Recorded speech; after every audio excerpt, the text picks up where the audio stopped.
All right, I think we can go for it. All right, welcome everyone to our regular Wildcat installment. Today we're going to talk beavers with some fantastic folks and dear friends.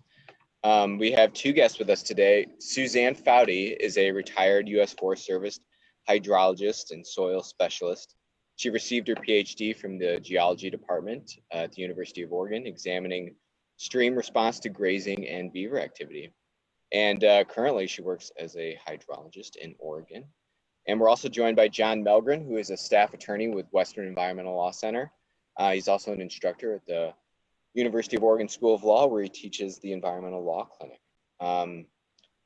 I think we're going to kick it off here with Suzanne. She's going to discuss beavers in general and the work that we've been up to lately to further their protections in Oregon. There she is. Okay, I just wanted, before I take myself off video, I just want to thank all of you guys for attending. And so this is, so I'm going to go through it, and I apologize in advance.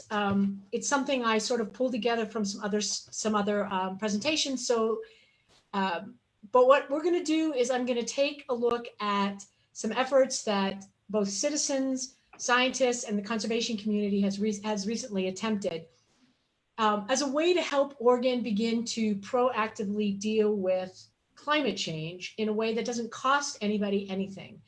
And I'm also going to share you the outcome of our effort. So with that, I'm just going to start the presentation. One of the most important things is that we need to start thinking of ourselves as that we're in a climate crisis. And thinking about the scale of the crisis, it becomes really important to be beginning to take to do activities that actually match the scale of the crisis.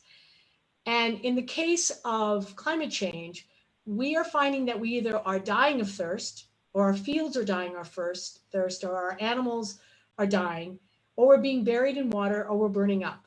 And this is happening globally. And so all of us are impacted, and the fact is that the impacts are only going to increase and begin to build on each other as they create synergy. And that's going to be further complicated because with those impacts, people begin to be on the move, as we're already seeing, and then that's going to create a lot of social conflicts as well. So climate change is a really big deal, and doing everything we can to actually prepare for it, seeing if we can do our part as Oregonians to actually decrease the impacts of climate change, leading the way, being on the forefront, becomes really, really important. Not only from just a strategic standpoint to helping our communities become resilient and survive climate change, but from an emotional perspective of not feeling that we're sort of passive and helpless. And there's something very creative and inspiring when we start to feel hope and the creative juices start going. So climate change is really, really serious, and none of us are going to get out of it unscathed. And so that is why we're talking about beavers today. So we're not only seeing it in terms of our communities, our waters, our forests burning up, but we are repeatedly seeing it in the fact that a lot of our fish are beginning to see the impacts of it. Stream temperatures are too high in the streams, and as a result, what we're seeing is fish turning up dead. Where I live in eastern Oregon, when I was in my job with the Forest Service, we measured stream temperatures, and we've got some streams that are in the 70s and 80s. Completely inappropriate temperatures for red band trout, and once upon a time, these are streams that had salmon. So climate change is having a real impact in the survival of many of our fish species. Whoops. Climate change is also really costly to taxpayers, and this is going to matter a lot in this upcoming budget season, because not only do we have the pandemic, which has caused state lottery dollars to go away, and we have all of this demand from large numbers of our community struggling with small businesses. But when drought shows up, the farmers and the ranchers and the forest owners, private landowners, tend to be really hit. And the strategy has been in the past is for a county to declare drought, go to the state, ask for help, get help, and then nothing else is really done to prepare for the next drought except to plan to ask the taxpayers again. And that is a very costly cycle, and nobody really benefits, including the farmers and ranchers and the forest owners. And it's going to be particularly challenging as climate change continues to manifest itself in our state, and especially with the pandemic.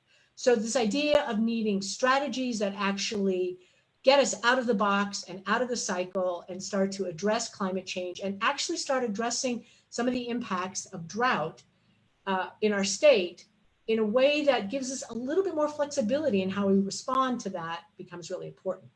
So how common is drought in Oregon? So here is from 2000 to 2018. The yellow ones mean that 50% or more of the state was in moderate to extreme drought.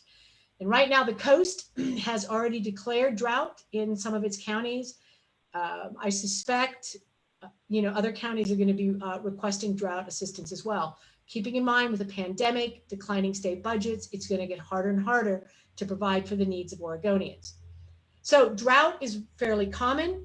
It's actually widespread. It's not an east side, west side thing, which means it's an Oregon thing, which means as an Oregon response to climate change, we're going to have to be thinking large scale. And just to kind of bring it up to the 2020, this is 81% of the state is currently in extreme to moderate drought. So again, we're feeling the effects.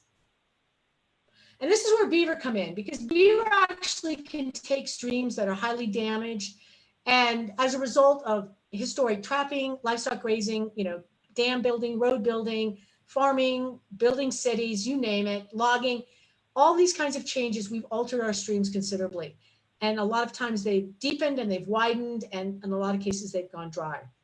So what beaver can do is come in and they can actually take streams that look like this, and they can convert them to these very lush landscapes that can store a lot of water and hold it both in the surface and in the ground. And in the process of doing that, begin to completely change the ecosystems on a very, very large scale. One of the things they do is they create what I call a wildfire safe zone. These are places where the amount of water means that as a wildfire is coming, they become safe zones for livestock, for wildlife. Air temperatures in these areas tend to be a lot cooler than the surrounding area. So there's the possibility of survival. And if you have lots and lots of these scattered all throughout public lands, this becomes, what you're basically creating is possibilities of survival. Where I live in Eastern Oregon, we had a wildfire called the Rail Fire in 2016. And there were a lot of livestock out on forest on their permitted allotments. And it moved very fast. And the permittees were up there and they were cutting fence because basically they didn't at that point know where the cows were in the pasture. And they were trying to give them the possibility of making it out of those pastures safely. So having wetlands out there becomes really, really important. Some neat work has been done by Dr. Emily Fairfax recently, where she's been looking at a lot of wildfires and this wildfire, these refugees that are created by beaver. And it's just some really amazing work. So you can visually see it. Everything else is burnt except for the wetland. The other thing too that beavers do as they're allowed to exist on the landscape and expand in their habitat is that they are able to create this this tremendously amazing connectivity that allows migratory birds, migratory mammals, fish and wildlife to actually be able to come and make their way across vast distances. So this becomes really, really important. This idea of habitat connectivity, this idea of safe passage for many, many species that are currently extremely challenged right now as they are as a result of the loss of riparian areas and wetlands. So habitat connectivity, as you can see, a lot of water storage.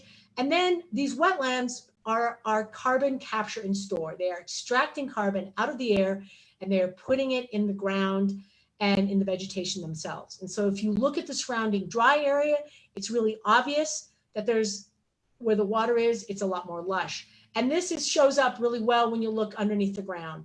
So when you've got the sedges and the rushes and the things like that, you get these very, very dense roots. All that organic matter, all that carbon is stored in the ground. And what's really cool is that all that extra carbon, besides helping with climate change, actually makes the soil much more organic rich, which means you can store more water. So if you're dealing with landscapes that tend to have drought, it means that your soil is even better at holding water and storing it. So what this means is that during a drought, you can still have water if you've got beavers present. In that upper photo in 1991, livestock grazing, this is just before they make a livestock grazing change in Montana. It's season long, cows are out there, and there's nothing really left. It's very dry, very barren. And what they do is they make a management change to spring and fall. And that livestock management change allows the vegetation to come back. And then in about 2000, the beavers show up because there's finally some habitat. The beavers show up and they take it to a whole nother level. So with their dams, they are able to store water, raise the water table, expand the riparian areas, which allows them to build more dams, store more water. And what's really important is the difference between 1991 and 2007 is 16 years. It's less than 16 years. So when we're talking about climate change that's rapidly clicking along, we've got the possibility of a partner that can help us make changes in also a very rapid period of time. The nice thing is that in this case in 1991, there really wasn't very good habitat. In 2020, there is lots of areas with habitat. A lot of public land management agencies that have dealt with livestock grazing have made management changes since the 1990s. And as a result, there have been significant improvements in that riparian habitat. So a lot more for beaver to start from. That means that while it took less than, let's say 16 years to get from degraded landscape to this 2007, we are looking at a much shorter time period because we already have that intermediate scale of vegetation. So again, here's another example of just a landscape scale transformation. This is from Minnesota, a lot of water in this case. 1940s, there was a lot of industry. The industry on the peninsula leaves. It's also kind of, the wars beginning and stuff like that. So it sort of rewilds itself. And what I want to point out is all this yellow in 1940. This is upland vegetation. Very, very little riparian vegetation here. And this gets at the question of, well, what if there's not enough perfect vegetation for beaver to be there? Well, that's the beauty of beavers. As they flood landscapes and they build ponds, they actually begin to transform the habitat themselves. So 21 years later in 1961, you can see that there's this pattern that has moved up. And what they're doing is the beavers are moving up the drainages and they're building their ponds and they're changing habitat. And what you're seeing is a change from mostly just upland vegetation to an increase in bogs, marshes, open water. And then 1986. So in 1986, it's pretty similar. They're filling in some areas, but the big change happens in 21 years. This just gives you some quantitative sense of the amount of water that can be held and how much the beaver dams changed. So 1941, 71 dams, that's all there were. 1986, and this is probably true in, there was 835 dams. So figure 1961, there was probably well over 500, 600 dams. And what you see here is just the increase in pond area, that's surface water, an increase in the amount of moist and wet acreages, which means an increase in the amount of groundwater stored. So this is water that is banked. This is what beavers were able to do for us. So when we think about the scale of the crisis, the question is, how do we prepare Oregon and build resiliency? How do we make Oregon be part of the solution and not part of the problem? And this is where we once again come back to our state animal, Oregon OSU's mascot, and a keystone species, and we say, okay, we need you to convert these streams. Please change these dry streams and recreate this.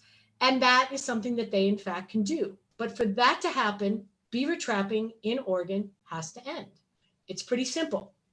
So what the group decided to do, it was a citizens-led initiative, and working with the conservation groups and scientists, and said, okay, we need to close commercial and recreational beaver trapping in Oregon, but we need to think about what we're going to ask for. We're going to ask for the whole state, or we're going to ask for some subset of the state. So here are the questions that were asked. What's the scale we need to help Oregon prepare? What's the minimum needed to be ecologically effective? What is the most economically fair to communities so that everybody gets a chance to receive water, fish, and wildlife benefits? What would eliminate the most issues, the most concerns in advance, such as, I'm a private landowner, I don't want you telling me what to do. And is there any one county or one part of the state or one species that's more important than the other? And with this criteria, we came to a conclusion about what would be an appropriate ask to the state, to the Fish and Wildlife. And that was federally managed public lands. They are the only ones that met this criteria and would allow for most counties in the state to receive the benefits, and wildlife across the state and fisheries across the state to receive the benefit. So we came to that conclusion. This was our request. Please close all national forests, Bureau of Land Management, national monuments, parks, refuges, and national grasslands to commercial and recreational trapping.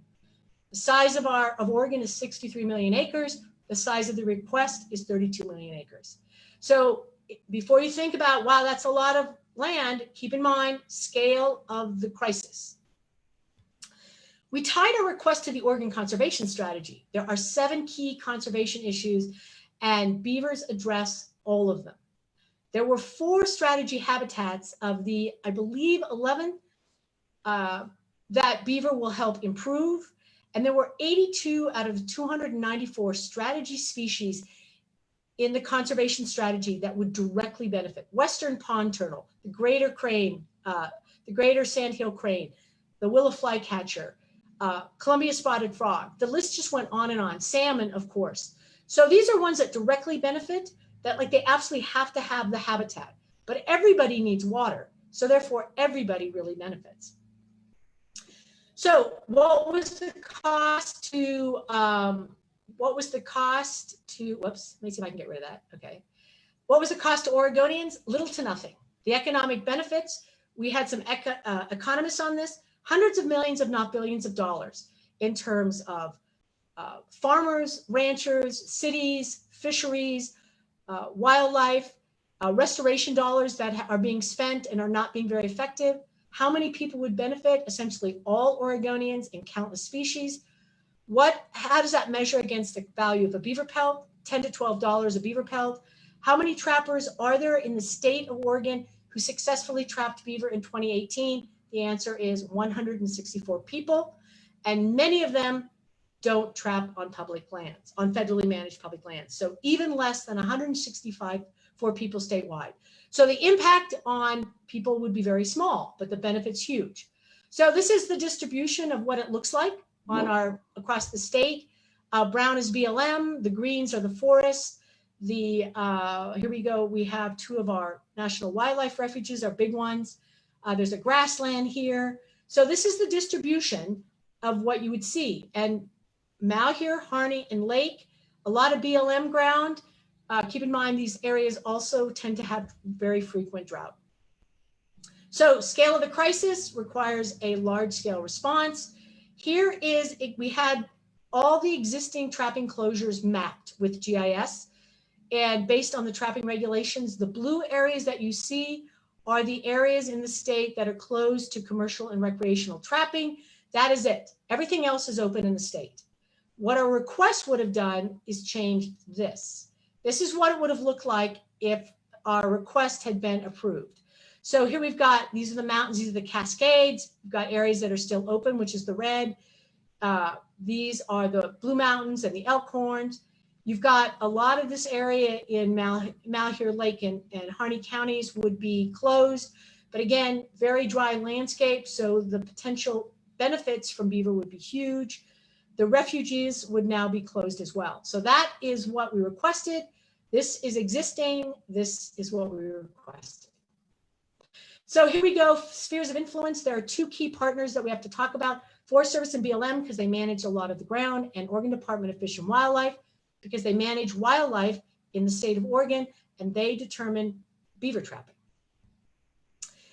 Shouldn't be much of a problem. Look at their mission statements. Protect and enhance fish and wildlife and their habitats for use and enjoyment by present and future generations. Forest Service, sustain the health and diversity and productivity of the nation's forests for present and future generations. Man, that's great. Couldn't have a better mission statement match. This should be easy. Interestingly enough, the agencies tend to think of themselves as silos. Forest Service tends to manage habitat, logging, grazing, fire. Oregon Department of Fish and Wildlife, this is from another presentation, but they tend to manage things like elk and deer numbers, fish and wildlife, hunters, trappers, fishermen. And when you start taking a look at water and beavers and wolves and riparian, they kind of sit in the middle, and water and riparian habitat fall under Forest Service, and wolves and beavers fall under Department of Fish and Wildlife. So unfortunately, this is really how these things interact. So there's a lot of crossover because water and riparian is tied. Beaver influence water, wolves influence riparian, therefore they influence beavers. So you get this very intertwined, overlapping sphere of influence. Everybody needs water. So here were the counter arguments when we presented on June 12th. It's not trapping, it's lack of habitat. Trapping doesn't influence population. The existing closures are ineffective, so why do more? 30 million acres closed, that's such a large amount, you won't compromise. So scale of the crisis, keeping in mind trapping that's the statement, has no effect, but from 2000 to 2018, over 48,000 beavers have been reported to ODF&W. Surely taking that number out has had an impact on populations. Secondly, here is a place, this is where I live, this area up here, a lot of drought. If you look at this again, we have over 1,600 beavers have been taken out. And that means they're not procreating because again, trapping season and breeding season overlap. Here's an example of why the trapping closures are not effective. You cannot close a single stream and keep all the tributaries open when you have a species that moves. So if a beaver moves over here, it's completely available for trapping, only safe if it's here. Hence, you may not expect an impact. To see they're effective, here's BLM. What you see is as you move on to private or through the national monument, it's open, it becomes closed, it becomes open, it becomes closed. And this flipping back and forth also makes effectiveness harder. Scale of crisis, lots of drought, lots of dead fish, lots of worried people. Of course we compromise. We built it in from the beginning when we were looking at what's the minimum needed, what's ecologically fair, what eliminates most concerns, and what scale is needed. So we built that in from the beginning. So the question that we asked back to them is number 3. When I was actually asked that question by a commissioner in a private conversation, I said, who do you want to throw under the bus? Who do you not want to give an opportunity to? And he remained silent because that's really what we're asking. Are we going to say some people benefit and some wildlife does, or are we going to say everybody gets a chance? So the commission determined we can't vote on it. It turns out the rules are too restrictive. So we're going to vote for the status quo. Beaver trapping continues to be allowed throughout most of Oregon. There will be no creation of wildfire safe zones. There will be no development over time of water storage, carbon capture, and habitat connectivity zones being created as a result of beaver, because keep in mind, this takes time. When you go into a drought, don't expect to have water available to you because we've said that's not important. So while ODF&W had this great mission statement, the only thing that mattered to them was the use and enjoyment of less than 164 people. Now you would say the Forest Service might have stepped in because they actually come into being because of water and timber. And they're supposed to be taking charge of securing favorable conditions for flow, which means you need beavers because right now the streams are toast. But Forest Service, despite being informed, remained absolutely silent on the matter. So in the end, we went before the commission. We actually never got to make our case. We presented our information in writing. We had time for testimony. We had no chance to sort of ask ODF&W staff some questions because we felt that some of the statements they were making were incorrect. So what they decided was, we're going with the status quo. Those 164 beaver trappers and hunters in the state will determine Oregon's future water security and climate change. The 164 people are the only ones that matter to ODF&W, their wildlife department, the commission, and the federal land management agencies, because every single one of those chose to remain silent. even though they were informed of our efforts. So they chose not to vote in favor of the conservation strategy, not for climate change response, not to benefit habitat or species. They did not care about the 7 conservation issues. They don't care about farmers and ranchers or cities and towns. They voted in opposition to listed salmon, in opposition to fish and wildlife. They voted in opposition to the state budget crisis, and they voted in opposition to the future. And that is where things right now stand. Thanks.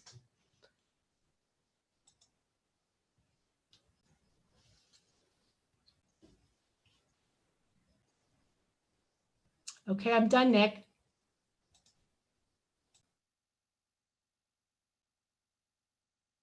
All right, wonderful. Sorry, I was trying to invite John Mellgren, get in the updated invite.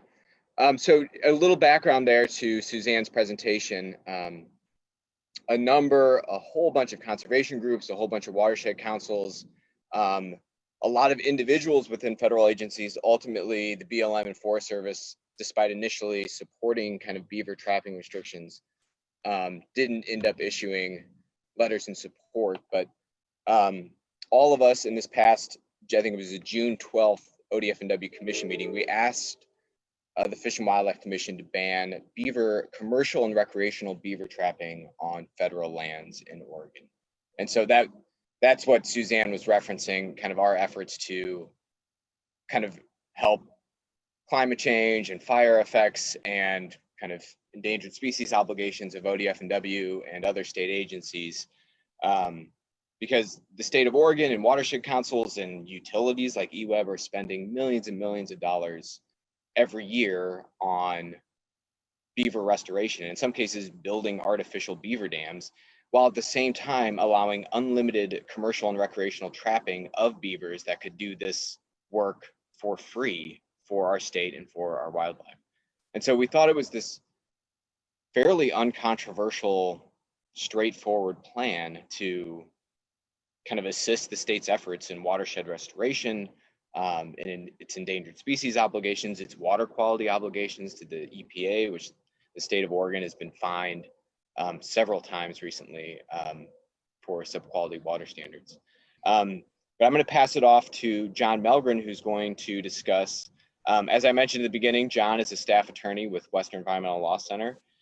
He's also an instructor at the University of Oregon School of Law, where he teaches the Environmental Law Clinic, and he's also just one hell of a man. John, John is going to discuss efforts that a bunch of our organizations are working on. And I think this is going to take the shape of a legislative package, but it's to reform treatment of beavers on private lands in Oregon. Private beavers are currently, I'm sure John will get into this, are classified as kind of a nuisance animal, and there's really no restrictions or regulations on how they are killed in response to damage in the state. But I'm going to turn my mic off and hand this off to John. Welcome and thank you. Thanks, Nick, and apologies for being late. Had some scheduling concerns today, and great to see some familiar names on the call as well. So hello, everyone. Oh, Nick, are you able to enable screen sharing? And you're muted, so I can't hear you, but I should be able to do this. What if I just make you a co-host? Yeah, that should work. Okay. Got it. So that was a lot of lead up to something that's not super exciting. And by that, I mean my presentation, not beavers. I love beavers. So as Nick mentioned, I'm going to be talking about how beavers are classified on private lands here in Oregon. And it's really interesting just because, you know, Oregon, we have the beaver on our state flag. It's our state animal. It's the mascot for the Oregon State University up in Corvallis. And so you'd think we'd have a little bit more respect for these amazing critters. But the reality is that there's little to no regulation over how beavers are managed in the state of Oregon on private lands. And so I just want to run through, and you know, this is going to be a lot of statutory text, so I apologize in advance. but just kind of how beavers are classified. So just some background to start. As with all wildlife in Oregon, it's illegal to take a beaver in violation of the laws of the state. Makes sense. And the Oregon Fish and Wildlife, or the Oregon Wildlife Commission and the Oregon Department of Fish and Wildlife are tasked with managing the wildlife in the state of Oregon. And so under this authority, the Oregon Department of Fish and Wildlife lists beavers as fur bearers or fur-bearing mammals under its regulations, and limits the take of beavers to specific methods in a particular season and in specific locations. And this really came to a head at the commission meeting just a week ago or so, where this was discussed about whether or not it was appropriate to have certain areas closed to beaver trapping in the state of Oregon or not. But despite this general management regime for beavers, there is another law on the books, and it's called the Predatory Animal Statute. And it explicitly says that nothing in the wildlife laws is intended to prevent a person from taking any wildlife that is causing damage, is a public nuisance, or poses a public health risk on land that the person owns or lawfully occupies. And so, this is really recognizing kind of an interest in protecting private property and protecting agricultural interests in the state. And it makes sense in certain circumstances, maybe, especially if you're concerned about the economic viability of your land. You want to be able to deal with threats to your land and threat to your livelihood as soon as you see a threat around. And so the legislature agreed with that viewpoint and codified this in law. So regardless of the management regime under the wildlife laws for the state, they cannot trump this predatory animal statute, which explicitly says that the wildlife laws aren't going to be able to prevent someone from trapping, harming, killing an animal that's causing damage to the property that the person owns or lawfully occupies. And so as part of this, the legislature has explicitly prohibited the Fish and Wildlife Commission from prescribing limitations on the times, places, or amounts for the taking of predatory animals. So what this means is, hey, Oregon Fish and Wildlife Commission, you can't set any regulations that might limit the ability of a private property owner from taking a beaver, so or other predatory animals. And predatory animals include a lot of things, including things like coyotes, but it also includes rodents broadly. And so the definition includes rodents that are or may be destructive to agricultural crops, products, and activities. So there isn't even a requirement that the animal be causing damage. Its presence on the land is, it's assumed that it's going to cause damage if it's there. And so the presumption is you can deal with that threat as soon as you want. So again, commission can't limit this private property take at all. And really interesting, in the predatory animal definition, it just includes rodents, and beaver are a type of rodent. And so beaver are included by default. But we actually went up to Salem to the state library and looked through the legislative history related to this law.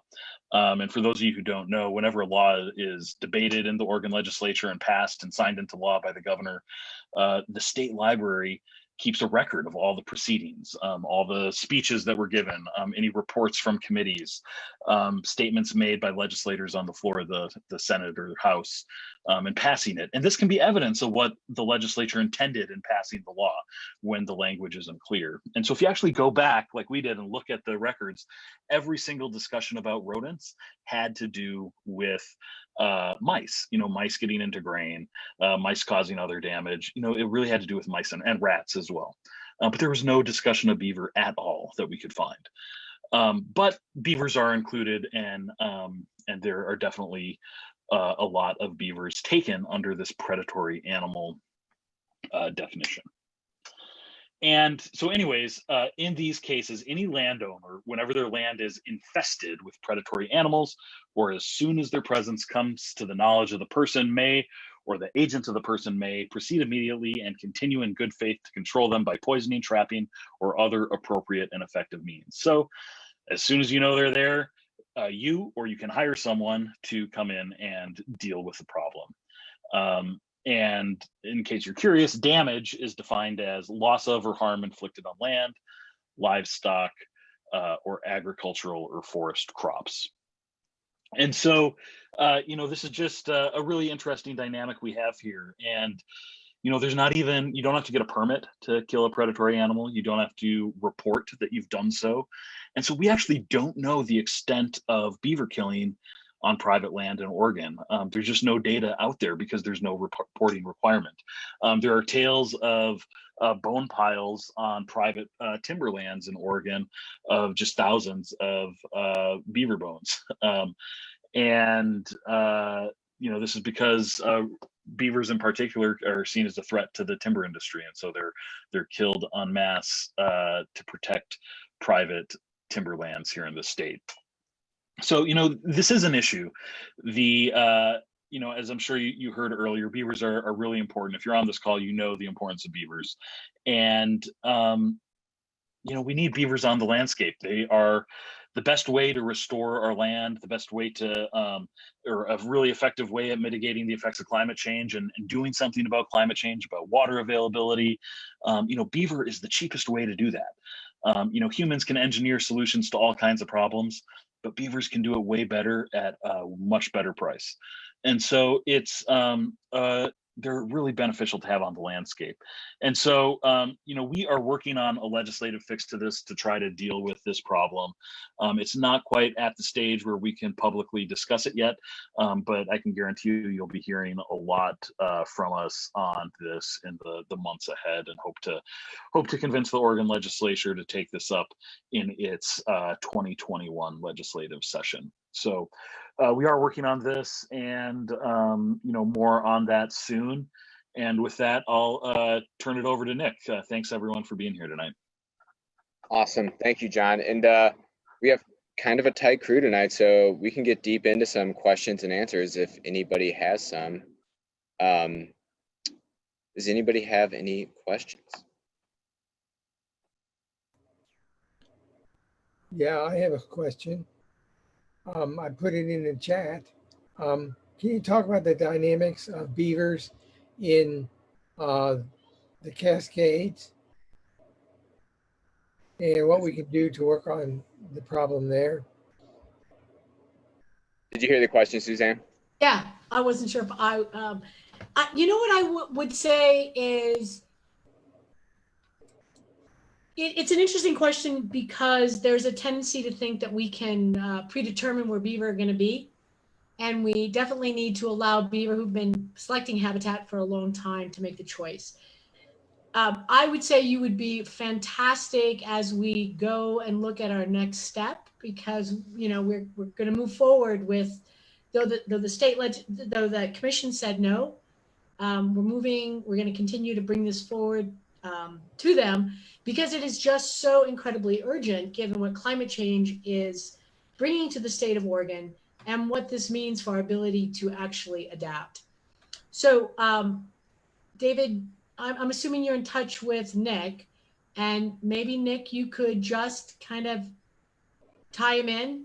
I mean, a lot of what needs to happen is commercial and recreational trapping in the Cascades on public lands, on these Forest Service national forests, needs to end. And unless we can get that done, a lot of what we want to do just won't happen. Does that answer your question, David? In a general way, I'll look forward to hearing from Nick.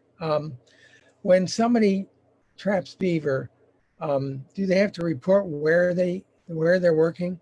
I'm president of Friends of Douglas Fir National Monument, and we have a proposal in the Central Cascades.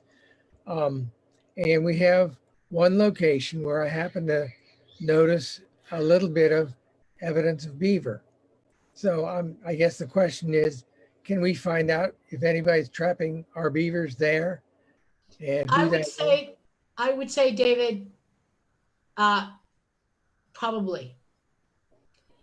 Because national monuments are not closed under the regulations currently. Can we find out who's trapping and whether there's anybody trapping in our area? I know John has looked into the trapping requirements and reporting requirements a little bit around these different things. Do you want to elaborate? Well, and just, quickly, if it's a recreational or commercial trapper, they're required to report to the Oregon Department of Fish and Wildlife, but the level of reporting is only at the county level. And so thinking about Lane County, someone could trap a beaver, up near Willamette Pass, and you wouldn't know if they trapped on the coast or at Willamette Pass based on the report. So it's really problematic in that sense. And you may be able to find just some anecdotal information, but there's not going to be any official reports to show where exactly beavers are being trapped. Oh, that's too bad. Thank you. But so as far as things that can be done, so Suzanne, John, and I are preparing to file a petition with the Oregon Department of Fish and Wildlife to restrict trapping on federal public lands, Dave, which would be all of your proposed national monument, or almost all of it. And also in next year's, not this upcoming special legislative session, but in the next legislative session, there'll be an opportunity to lobby our legislators about some beaver legislation, or that is the goal. So there'll be a lot of action and kind of media that we can generate around that, and efforts that we can combine.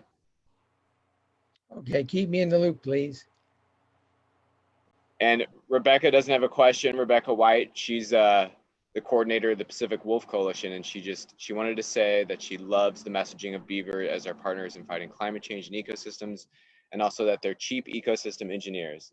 Thanks, Rebecca. We love you too. That's all I want to say. Are there any other questions? Nick, can I just add a couple points?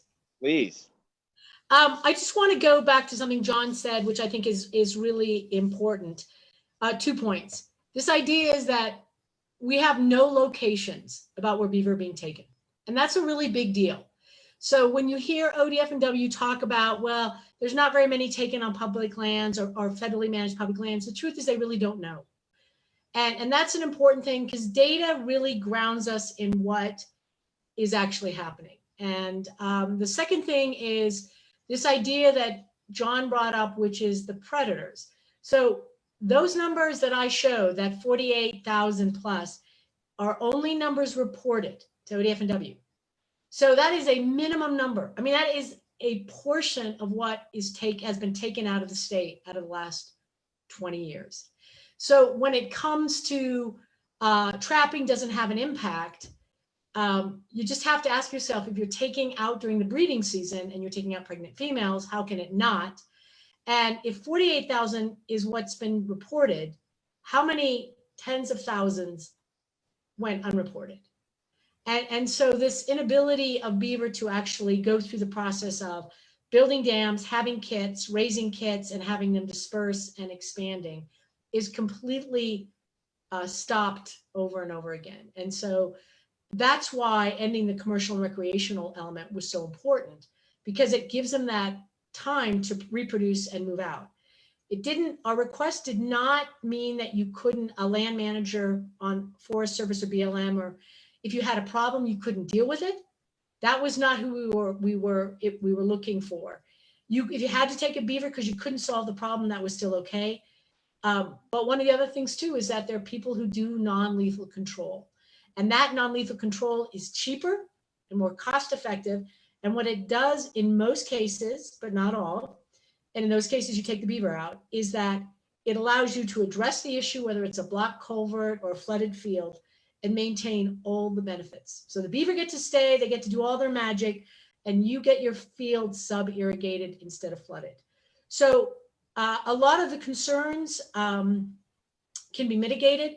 And when we were thinking about where were appropriate, what was the appropriate request to start with, one of the values of federally managed public lands and our national forests and BLM is everybody gets to go look and see. And that means if you're a private landowner and you're kind of on the fence about beavers, you can go and see what happens over time on these public lands because they're accessible. And you can come back and go, hey, I liked how they dealt with that culvert. I'd like to have my fields sub-irrigated. Now I just will go work with NRCS or Soil and Water Conservation District, and we'll come and resolve the problem ahead of time. That was another benefit of going and looking at areas that are accessible to the public. It means we get to all participate in seeing what happens. So And it really respected that private property right question and gave an opportunity for private property owners to learn with the rest of Oregon. So just wanted to point that out. Awesome. Thank you for that, Suzanne. And we have a question from Karen. How can we stay in the loop with future legislative efforts for beavers? John, do you want to elaborate kind of on the timeline and the plan for that? Yeah, so probably the most important thing, and I'm assuming if you're here, you already subscribe to Cascadia Wildlands newsletters and social media and all that. I know Cascadia Wildlands will be, pushing this out there when it's ready to go, as will my organization, the Western Environmental Law Center. But yeah, just keep checking with Cascadia and with WELC. The timeline, roughly the legislative session for 2021 starts in January and runs through June. And so we're looking at the first half of next year as, when this all will happen. There's a lot of steps to happen behind the scenes before then, working with legislators, working with legislative counsel to draft a bill and, getting it introduced and all that. So there's a lot of steps before that public process happens. But yeah, beginning of 2021, right after the holidays, we'll be gearing up to go. And that actually brings up one other thing. My understanding is the state legislature's next topic is water. So if people are wondering what they might be able to do, I think it wouldn't hurt to start sending messages to your state legislature. Hey, if we're worried about water and climate change, what about beavers? It's at least cheap and our budget's crashing. If water is going to be the big issue, then I think we need to tap into that element. And water and climate change seem to be the two big things. And so if you have contacts with your state legislature and you're hearing things come across from them about water, I think it would be appropriate, Nick, John, if I'm wrong, tell me otherwise, but to send back and say, I understand Beaver can help. Why are we allowing them to be trapped? And begin to get that sort of in their head. And the other thing too is this, allowing beaver trapping costs taxpayers money. We need to stop being okay with paying for drought over and over and over again in terms of farmers and ranchers and timber folks if we can't do anything about it. Going to the taxpayer is not a long-term sustainable strategy. Nobody wins. The farmers don't win because they lose their crops, etc. So I think the other argument to make to state legislatures are water's a big deal, climate change is a big deal, and we only have limited dollars. So can we have a strategy that prepares our community for drought and makes it less costly on us taxpayers? Because we as a state don't have a very big budget. So I think talking about what it means as a taxpayer to keep being asked to pay for something without preparing for it, I think is a reasonable argument. And it's something the state legislature really needs to start thinking about as they craft policy. Awesome. Thank you so much. So do we have any final questions for our panelists today to talk about beavers? If not, I think we'll wrap it up and let people grab dinner and feed their pets. Everyone have a wonderful evening. Thank you so much. Suzanne, thanks, everyone. Thank you. That was wonderful. You guys are perfect. Thanks for having me, Nick. All right. Good night, guys. Thank you.